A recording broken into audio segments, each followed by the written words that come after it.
ओम सजात्म स्वरूप परम गुरु शुद्ध चैतन्य स्वामी ने नमः। जे स्वरूप समझा विना पाम्यो दुख अनंत, समझाव्यु ते पद नमो श्री सदगुरु भगवंत।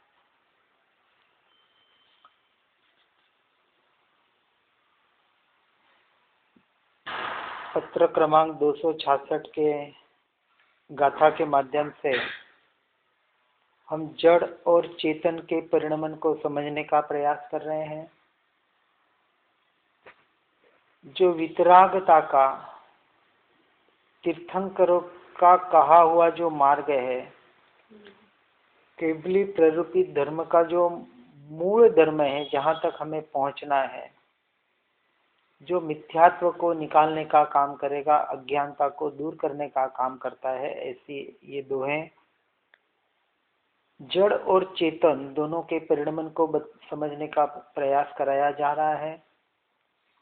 आज दिन तक जड़ यानी ये पुद्गल यानी कि मन, वचन, काया, कर्म, कर्म के उदय और इनसे रिलेटेड सारे संबंध कभी जीव के यानी मेरे हुए नहीं, हो सकते नहीं। दोनों द्रव्य पूर्णतः स्वतंत्र हैं। दोनों द्रव्यों का परिणमन अपने से अपने में, स्वयं से स्वयं में ही हो रहा है। जड़ का परिणमन जड़ से जड़ में हो रहा है। चेतन का यानी जीव का परिणमन जीव से जीव में हो रहा है। एक दूसरे रूप कभी परिणमित हो नहीं सकते। सिर्फ दो द्रव्य नहीं, तो आगे बताते हैं, मूल द्रव्य उत्पन्न नहीं, नहीं नाशपण तेम, अनुभवती ते सिद्ध छे, भाखे जिनवर एम।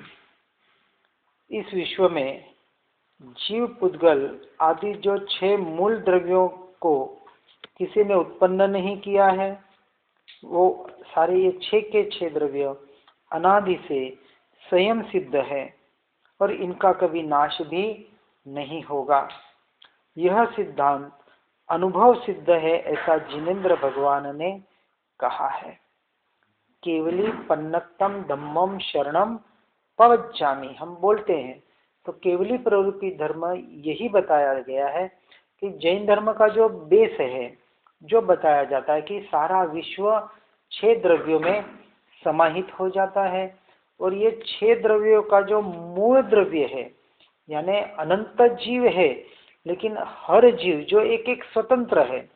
अनंत पुद्गल के परिणमन हो रहे, अनंत पुद्गल है, लेकिन पुद्गल का भी जो मूल द्रव्य है या धर्म, अधर्म, काल और आकाश, ये जो 4 द्रव्य है, इनके मूल धर्म का कभी भी नाश नहीं होता है। न उसको किसी ने उत्पन्न किया है, न कोई कर सकता है।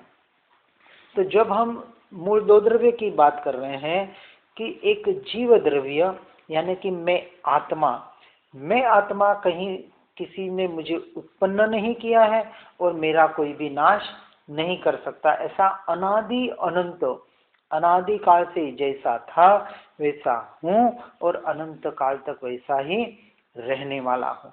ये बात जब समझ में आती है और मेरा परिणमन मेरे से मेरे में ही हो रहा है, मैं कभी आज दिन तक पुद्गल रूप, जड़ रूप, कर्म रूप हुआ नहीं, या कर्म, पुद्गल, ये जड़ पदार्थ मुझ रूप, आत्मा रूप हुए नहीं। ये परद्रव्य तो मुझ रूप हुआ नहीं, लेकिन मुझसे ही यानी आत्मा से उत्पन्न होने वाले मोह, राग, द्वेष के जो भाव है, जिसको हम विभाव कहते हैं, यह भी मेरा स्वरूप नहीं है। मुझ में यानी आत्मा में निश्चय से देखे तो सारे भावों का भी अभाव है। ये बात जब समझ में आती है तो इतनी स्वतंत्रता अपने आत्मा की वहाँ घटित होती है कि इतना स्वतंत्र मैं द्रव्य हूँ। और एक उसमें जो शक्ति बताई है आत्मा की, उसको त्यागोपादान शून्यत्व शक्ति कहते हैं। यानी आत्मा पर द्रव्य का तो कुछ त्याग और ग्रहण कर ही नहीं सकता, लेकिन अपने स्वयं के भी भावों का और त्याग और ग्रहण नहीं करता। जब यह कर्तृत्व बुद्धि हट जाएगी तो ऑटोमेटिक वहाँ कर्मों की संवर होके निर्जरा होने लग जाएगी, जैसे जैसे वो आत्मा अपने स्वरूप में स्थित होते जाएगा।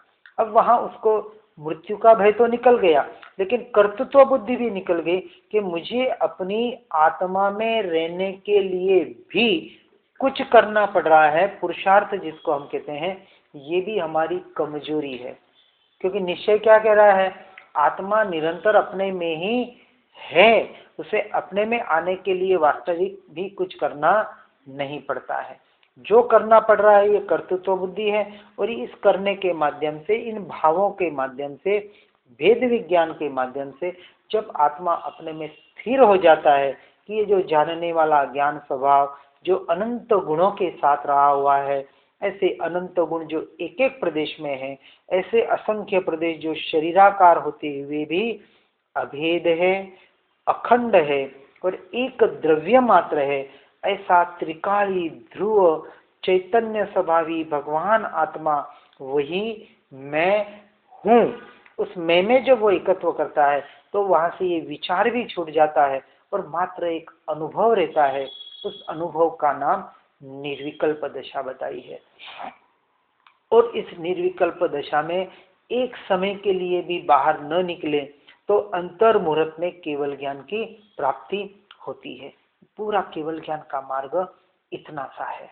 बस ये करने के लिए, अब अपने में स्थिर होने के लिए जो भी पुरुषार्थ करना है, जिसको स्वाध्याय और सत्संग के माध्यम से उसकी जानकारी लेकर आगे बढ़ने का हम प्रयास कर सकते हैं। इसलिए कहा कि मूल द्रव्य की न तो कहीं उत्पत्ति है, न अंश मात्र भी उसका नाश है।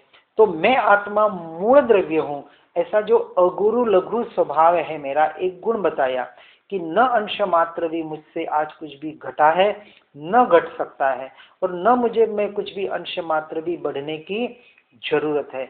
ऐसा परिपूर्ण चैतन्य तत्व, उसको इसलिए घनपिंड भी कहा जाता है। ऐसा घनपिंड भगवान आत्मा, और बताया कि जिनवर परमात्मा ने उसे अपने अनुभव के द्वारा प्रकाशित करने का प्रयास किया है। क्योंकि श्रीमद जी का एक कथन आता है, अनुभव गोचर मात्र रयुते ज्ञान जो, कही शक्या नहीं पणते श्री भगवान जो। परमात्मा भी उसको एक लिमिटेशन तक ही कह सकते हैं, उसका अपने को स्वयं से स्वयं अनुभव ही करना पड़ेगा। और अंत में बताया, होय तेह नो नाश नहीं, नहीं तेह नहीं होय, एक समय ते सौ समय भेद अवस्था जोय। यानी जिन द्रव्यों का अस्तित्व है उनका नाश कभी संभव नहीं है, और जो द्रव्य पदार्थ है ही नहीं उनकी उत्पत्ति भी कभी संभव नहीं है। जो 6 द्रव्य ये बताए, ये 6 द्रव्यों का जो परिणमन बताया, इसके बाहर एक भी द्रव्य नहीं है। अब उसका अस्तित्व इतना शाश्वत है कि उसका नाश कभी संभव नहीं है, और जो पदार्थ है ही नहीं उसकी कभी उत्पत्ति भी संभव नहीं है।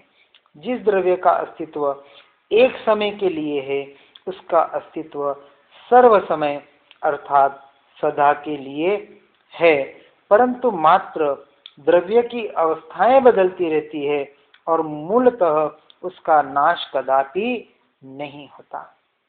जो द्रव्य है, चाहे जीव द्रव्य हो, चाहे पुद्गल द्रव्य हो, चाहे 4 दूसरे द्रव्य हो, 6 के 6 द्रव्य है, उनकी मूल स्थिति जैसे की जैसे रहती है, लेकिन जिसको हम पर्याय कहते हैं, यानी उसकी अवस्था बदलती रहती है, लेकिन बदलते हुए अवस्था में भी जो मूल द्रव्य है वो कभी बदलता नहीं है। जैसे जीव तत्व की जब हम बात करते हैं कि जीव के पर्याय में मोह राग द्वेष के भाव उत्पन्न होते हैं, और जो एक क्षण में उत्पन्न होते हैं दूसरे क्षण में नष्ट भी हो जाते हैं। क्योंकि हम देखते हैं कि यदि हमको गुस्सा आता है तो कितना देर गुस्सा टिकेगा, आधा घंटा, 1 घंटा, 1 दिन, 2 दिन, 8 दिन, लेकिन उसके बाद तो गुस्सा कम होते जाता है या शांत हो जाता है।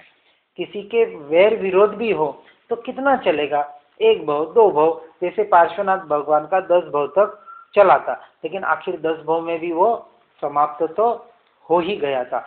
परमानेंट नहीं टिक सकता कोई भी। कुछ भाव भले रह जाए लेकिन परमानेंट अंत तक नहीं रह पाते। जो अंत तक नहीं रह पाता वो मेरा स्वभाव नहीं हो सकता। और जो अनादि से था और अनंत काल तक रहेगा, ऐसा जो मेरा स्वभाव है, कौन सा स्वभाव? तो ज्ञान स्वभाव। उस ज्ञान स्वभाव के द्वारा निरंतर जो जानना जानना जानना जानना जो निरंतर हर समय हो रहा है, वो हर समय जो जानना हो रहा है, वो एक समय में जिसकी अनुभूति होती है, उस जानने वाले की अनुभूति उस एक समय में ही होती है। जब जानने वाला जानने में आता है तो उसकी अनुभूति फिर अनंत काल तक हम टिका सकते हैं। ऐसा हमारा स्वभाव है। इसलिए यहाँ आगे बताया कि जो एक समय के लिए जो अस्तित्व जिसका हमें अनुभव में आ जाता है, उसका अस्तित्व सदा काल के लिए परमानेंट रहता है, परंतु मात्र उसकी अवस्थाएं बदलती है। यानी मूल द्रव्य कभी भी नहीं बदलता। न जीव का मूल द्रव्य बदलता है, न पुद्गल का मूल द्रव्य बदलता है, और न एक दूसरे रूप कभी होते हैं। हर द्रव्य अपने में रहकर अपना काम कर रहा है। तो अब इसको जो एक क्रमबद्ध पर्याय भी बताया जाता है, हर पर्याय क्रमबद्ध है, उसके अनुसार उत्पन्न हो रही है और व्यय हो रही है।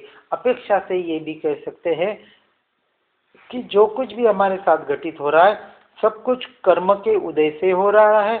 जो कर्म जिस जिस जीव ने जैसे जैसे बांधे थे वैसे उदय में आते हैं, उसका परिणाम देते हैं और निर्जरित हो जाते हैं।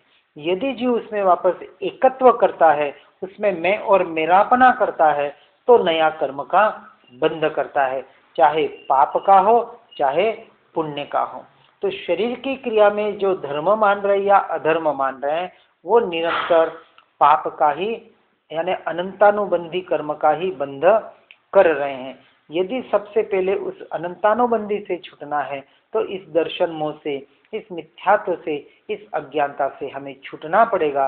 और इस अज्ञानता से छूटने के लिए अपने आप को शरीर न मानते हुए अपने आप को आत्मा मानना ही पड़ेगा। शरीर की क्रिया, पुद्गल की क्रिया मेरी क्रिया नहीं है, उसको मैं आत्मा जानने वाला मात्र हूँ। और उस शरीर की क्रिया को जानते वक्त मैं सिर्फ और सिर्फ अपने ज्ञान स्वभाव को ही जानता हूँ। ऐसे एक विचार के द्वारा, पुरुषार्थ के द्वारा, उसका भाव भाषण करके उसको अपने अनुभूति में लाने का हमें प्रयास करना चाहिए। जाती है ना स्वभाव में। तो पहले अब अपेक्षा से यही चलेगा ना, एक समय के लिए अपने स्वभाव में आया तो वहां कहते एक समय में सम्यक दर्शन हुआ, कुछ समय के लिए वहां रुका, फिर वापस मन भटक गया, उपयोग भटक गया, वापस बाहर जाए, क्योंकि अनादि का संस्कार बाहर जाने का है, तो बाहर गया, वापस भीतर आने का। तो पुरुषार्थ क्या करना है कि जो उपयोग निरंतर बाहर की ओर जा रहा है, जब ये मान्यता हुई कि मैंने आज दिन तक पर को जाना ही नहीं, मैं पर को जान ही नहीं सकता, तो ये जो जानने में आ रहा है ये मेरा स्वभाव नहीं है, तो इस तत्व से वापस वो अपने स्वभाव में आने का प्रयास करेगा। तो जितना जितना ये पुरुषार्थ करते जाएगा, धीरे धीरे जैसे सम्यक दर्शन में क्या हो गया, टंकोत्कीर्ण निर्णय हो गया कि मैं निरंतर पर को जानते वक्त भी ज्ञान स्वभाव को ही जान रहा हूँ। तो वहां अभ्यास क्या चलेगा उसका, मैं ज्ञान स्वभाव को जान रहा हूँ। अब जब ये बात पता पड़ी कि पर द्रव्य मैं नहीं हूँ, मेरा नहीं है, तो जितनी जितनी उसकी दृढ़ता बढ़ेगी उतनी उतनी उसको उदासीन भाव आएगा, वैराग्य भाव आएगा, उतना उतना वो पर द्रव्यों से, पर के संयोगी भावों से हटता जाएगा। ये मेरा स्वरूप नहीं, ये मेरे नहीं, ये मैं नहीं।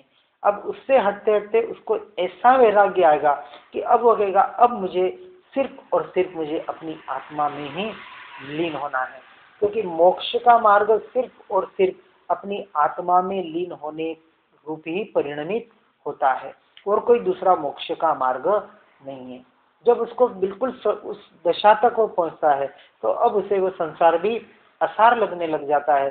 तो पांचवें गुण स्थानक में उस संसार से हटते हटते जिसको हम अपेक्षा से वानप्रस्थ अवस्था कह सकते हैं, और वहां से हटते हटते धीरे वो संन्यस्त अवस्था तक पहुंचता है। चाहे इस भाव में पहुंचे या न पहुंचे, लेकिन यदि इस भाव में ऐसे संस्कार बना लिए कि संसार तो असार है, क्षणभंगुर है, रहने जैसा नहीं है, और एक सारभूत नित्य शाश्वत ऐसा मेरा आत्मा उसमें ही रहने जैसा है, तो दो परिणाम संस्कार बनेगा, एक नास्ति से और एक आस्ति से।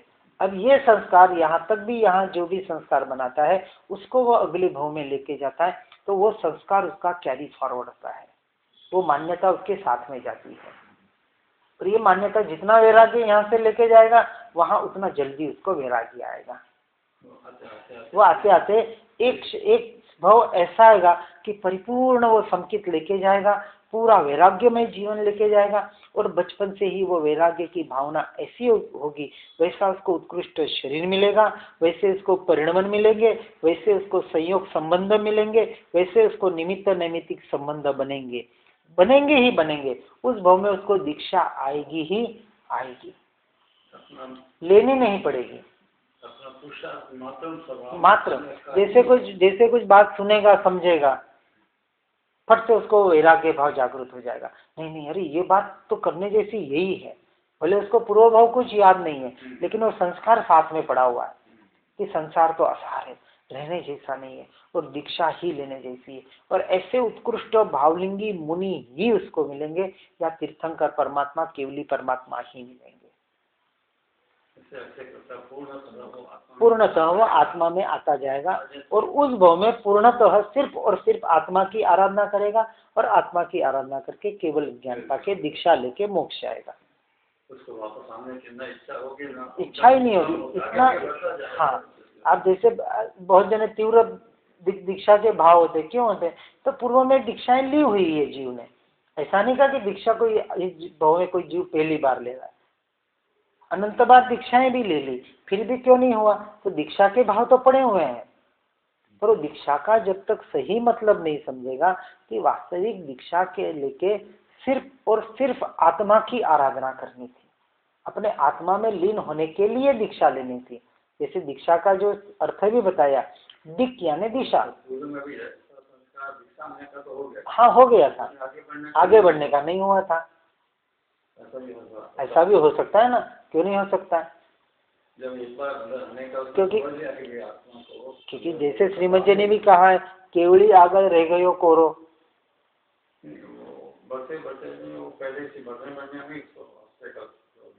हाँ हाँ गिर भी सकता है, पर यदि ये इसका संस्कार दूर हो तो गिरने की बात आती कहाँ से है, तो कर्म का कोई ऐसा उदय हो, नहीं संकित के बाद भी गिरना तो बताया है ना, शायिक संकित के बाद गिरना नहीं है, उपशमिक के बाद गिर भी सकता है। हाँ अंदर जाता ही, बिल्कुल 100%। जैसे 15 भाव यदि नहीं गिरे तो ज्यादा से ज्यादा 15 भाव, और बाई चांस गिरने वाले बहुत 5%, 10% इतने ही मिलेंगे, या 1%, यानी उनकी संख्या नहीं के बराबर होती है। सिर्फ इसलिए बताया जाता है कि आप सावधान रहो, जैसे कहा कि 11वां गुण स्थानक से भी जीव गिर सकता है, लेकिन वो बहुत जिसको उत्कृष्ट भावना होगी वो नहीं, पर वो इसलिए बताया जाता है कि देखो 11वें गुण स्थानक भी ऐसी असावधानी रही तो गिरने की बात आती है, तो वो सावधानी के हिसाब से आपको उपदेश दिया जाता है कि पूरे सावचेत रहो, किसी पर के द्रव्य में, पर के परिणमन में, किसी रिद्धि सिद्धियों में भूल के भी मत अटको।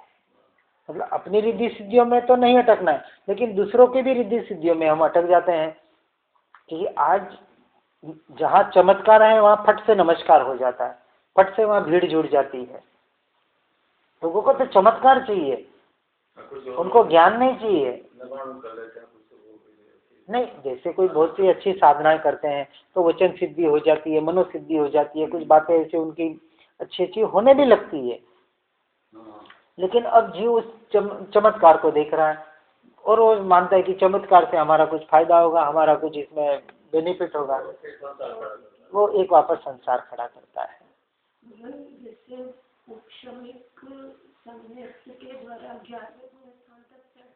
हाँ हाँ हाँ हाँ, तो बिना शायिक के, शायिक वाले का तो मैक्सिमम 3 भाव बताया है ना।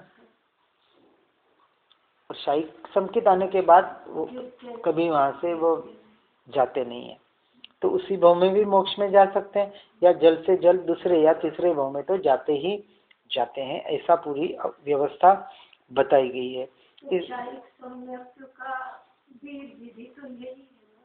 विधि तो एक ही है, ये तो उपशमिक हो क्षयिक हो संकित की विधि तो एक ही है, अपनी आत्मा में लीनता। भाई इसलिए तो कहा ना, सम्यक दर्शन हुआ या नहीं हुआ, केवल ज्ञान होगा या नहीं होगा, मोक्ष कब होगा कैसे होगा, इसका बिल्कुल भी विचार नहीं करना। यही तो बात बता रहे हैं आपको। तो हमको तो एक ही काम करना है कि ज्यादा से ज्यादा उपयोग पर हुए जा रहा है उसको पर से हटाकर ज्यादा से ज्यादा अपनी आत्मा में अपने स्वरूप में कैसे लीन कर सकते हैं, चाहे वो शब्द के द्वारा हो, मन के द्वारा हो, क्रिया के द्वारा हो, किसी के द्वारा हो। उपयोग भीतर में आत्मा की तरफ, द्रव्य की तरफ, ज्ञान स्वभाव की तरफ आना चाहिए। बस विधि तो एक ही है। नहीं, निष्काम भक्ति तो अलग होगी, नहीं एक अपेक्षा से, हाँ, और मोक्ष की भी अभिलाषा भी नहीं रखनी है, सिर्फ आत्मरमणता। प्रिय आत्मरमणता आपको नियम से मोक्ष देगी देगी और देगी, इसलिए वहां फिर मोक्ष की अभिलाषा भी निकल जाती है। ये कर रहा है मोक्ष के लिए ही कर रहा है ना, लेकिन वहां अभिलाषा नहीं है, इच्छा नहीं है। लक्ष्य सिर्फ आत्मरमणता, लक्ष्य मोक्ष नहीं।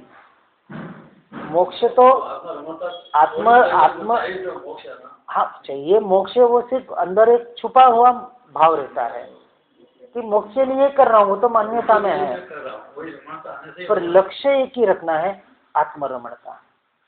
मोक्ष को भी लक्ष्य नहीं कहा है, व्यवहार के अपेक्षा से मोक्ष लक्ष्य है, निश्चय की अपेक्षा से सिर्फ और सिर्फ आत्मरमणता। मैं अपनी आत्मा में ज्यादा से ज्यादा कैसे स्थिर रहूं,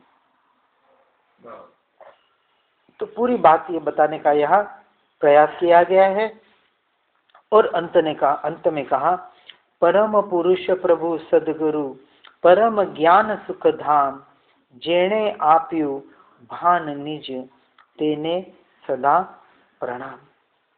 परम पुरुष सदगुरु भगवान परम ज्ञान तथा सुख के धाम है। इसको व्यवहार और निश्चय से समझने का थोड़ा प्रयास करेंगे। परम पुरुष प्रभु सदगुरु, व्यवहार की अपेक्षा से जो कथन किया गया है कि जो परम पुरुष प्रभु और सदगुरु, तीन बात बताइए। तीनों का जो स्वरूप बताया, सहजात्म स्वरूप परम गुरु निर्ग्रंथ सर्वज्ञ देव, यानी केवली प्ररूपित धर्म के द्वारा, उन सदगुरु के द्वारा जो परम पुरुष का हमने स्वरूप समझा। परम पुरुष यानी आत्मा, जिन्होंने अपनी आत्मा को परिपूर्णता से प्राप्त कर लिया, ऐसे भगवान कौन? सर्वज्ञ परमात्मा, यानी सिद्ध और अरिहंत। और उस मार्ग में आगे बढ़ने वाले सदगुरु, आचार्य, उपाध्याय और साधु, भावलिंगी मुनि।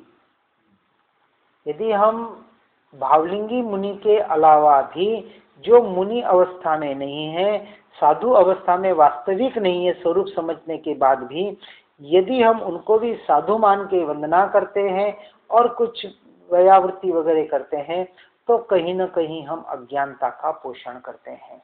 इसको भी अज्ञान दशा बताइए। जब साधु की परिभाषा समझ में आ जाती है, भावलिंगी मुनि दशा की अंतर्मुहूर्त में जो अपनी आत्मा में लीन हो रहे हैं, उन्हें भावलिंगी मुनि कहा गया। और नियम से बाहर द्रव्यलिंग होता ही होता है।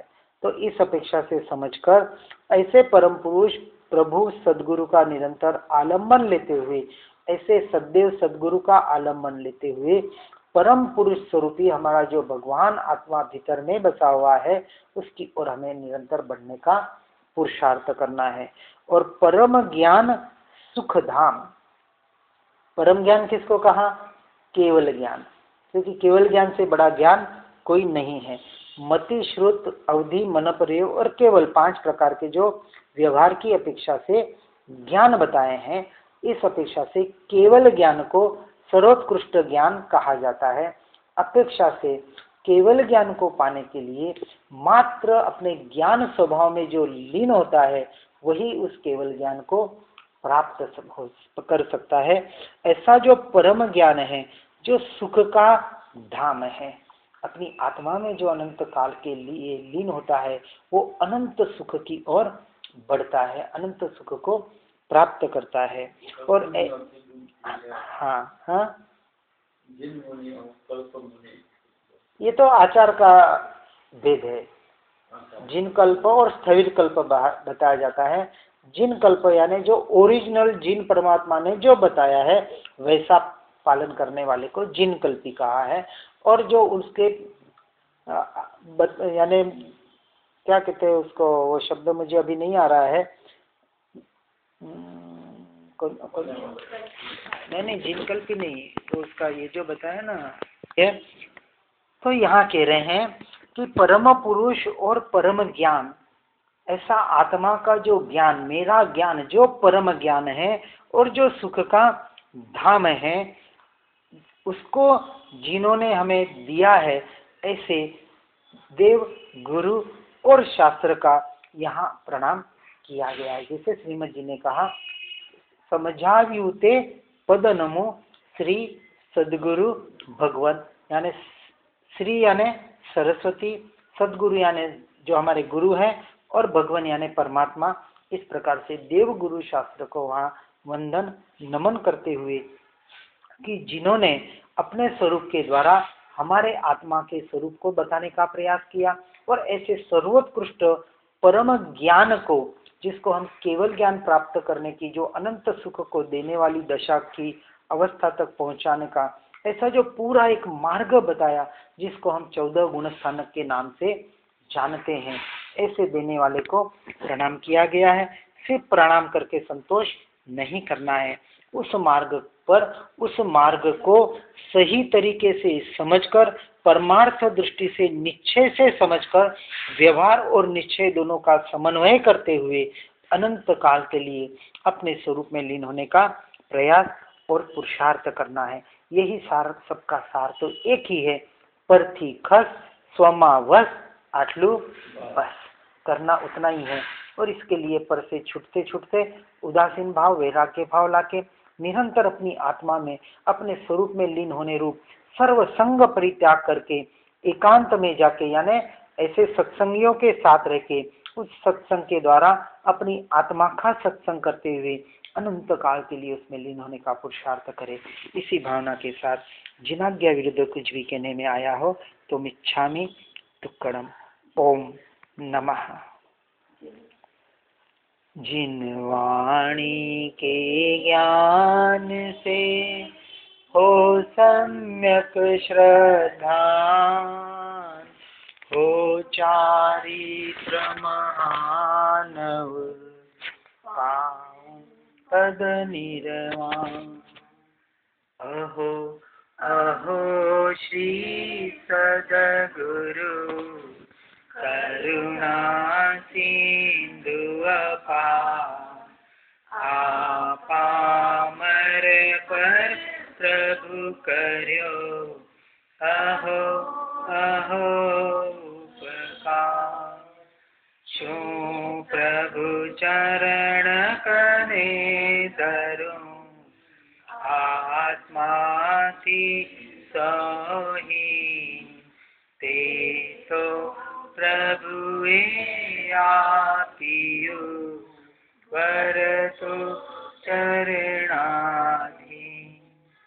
आदि हादि आज भी, वर तो प्रभु आदि। दास दास हूँ दास छूं, तेह प्रभु नोरी। षट स्थानक समझाविने, भिन्न बताव्यो ज्ञान थकी करवार वर, हे उपकार। ईश्वर जाविना पाम्यो दुख समझाव्यो हे पद नमो श्री सद्गुरु भगवन परम पुरुष प्रभु सद्गुरु परम ज्ञान सुखदाम जेणे आप्यु भान निज तेने सदा प्रणाम देह छता जेनी दशा वरते देहाती ते ज्ञानी ना चरण मां ओ वंदन गणी ते ज्ञानी ना चरण मां ओ वंदन गणी। बोलो परम कृपा हे परम कृपा हे परम कृपालु देव जन्म जरा मरणादि सर्व दुखों नो अत्यंत रक्षा करनारो एवो वितराग कृष्ण मूल धर्म मार्ग आप श्रीमदे अनंत कृपा करी मने आप्यो ते अनुपकार नो प्रत्युपकार वाला हूँ सर्वथा असमर्थ हूँ बड़े आप श्रीमद कहीं पर देवाने सर्वथा निष्पेष हो जैसे ओम मान वचन एकाग्र एकाग्रता थी आपना शरणागत नमस्कार करूँ छूँ आपने परम भक्ति અને વિતરાગ પુરુષના મૂળ ધર્મની ઉપાસના મારા ઉદાહરણ વિશે ભાવ કે અંદર અખંડ જાગૃત રહો એટલું હું માનું છું કે સફળ થાઓ સફળ થાઓ निज निधि निज में बताई यह अनंत उपकार है उसके लिए जिन वाणी माँ को वंदना शतवार वंदना शतवार। ओम नमः।